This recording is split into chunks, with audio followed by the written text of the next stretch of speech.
команде Галины Кетовой, потому что у нас 5 представлений было в прошлом году, разновидностей стихи.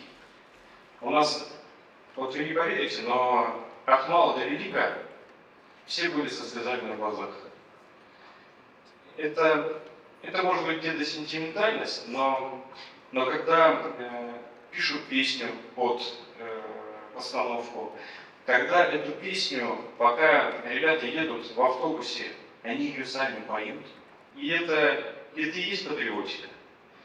И ровно этим ребятам хочется помогать. Вот 5 представлений они дали, а 6-е будет в Питере. Вот сейчас ребята премьеру вам показали, и я уверен, что они вернутся с победой.